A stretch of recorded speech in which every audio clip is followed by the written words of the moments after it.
আসসালামু আলাইকুম স্টুডেন্ট। তোমরা সকলেই জানো আজকে হচ্ছে 15 আগস্ট। বোর্ডেও লেখা রয়েছে ইটস 15 আগস্ট 2024।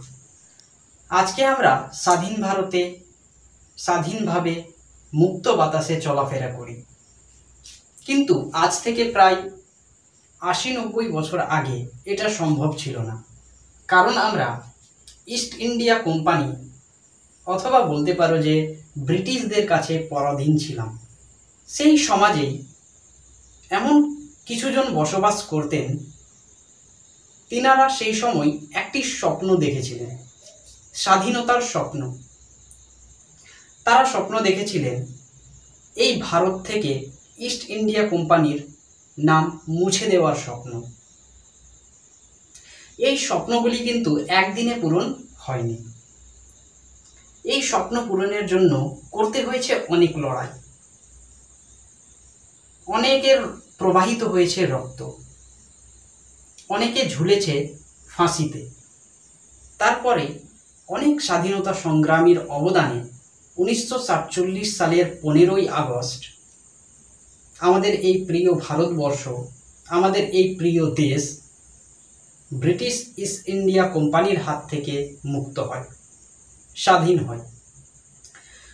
সেই স্বাধীনতা সংগ্রামীরা সেই সময় যদি স্বপ্ন না দেখতেন, তাহলে এই স্বাধীনতা হয়তো কল্পনাই থেকে যেত।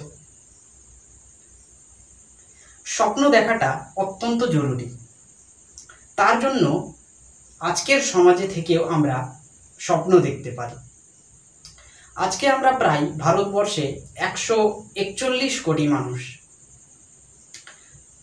141 কোটি মানুষ হচ্ছে স্বাধীন। তাই আমি চাই ভারতবর্ষের প্রতিটি স্টুডেন্ট স্বপ্ন দেখুক, শিক্ষা অর্জন করার স্বপ্ন।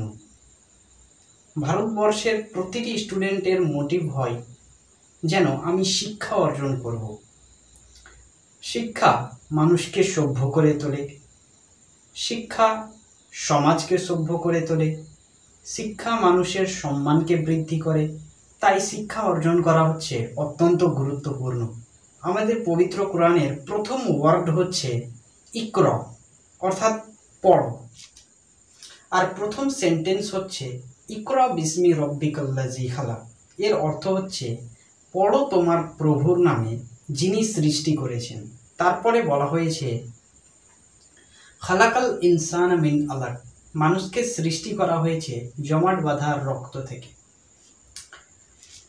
তো শিক্ষা মানুষকে পরিবর্তন করতে সাহায্য করে, শিক্ষা মানুষকে উন্নত করতে সাহায্য করে। আর শিক্ষার মাধ্যমে যদি মানুষ উন্নত হয়, তাহলে আমাদের ভারতবর্ষ ইনশাআল্লাহ একদিন আরও উন্নত হবে। তাই আমার তরফ থেকে তোমাদের সকলকে জানাই হ্যাপি ইন্ডিপেন্ডেন্স ডে। আজকের ভিডিওটা এই পর্যন্তই। ততক্ষণের জন্য তোমরা ভালো থাকো, শিক্ষা অর্জন করার স্বপ্ন দেখো। ফি আমানিল্লাহ।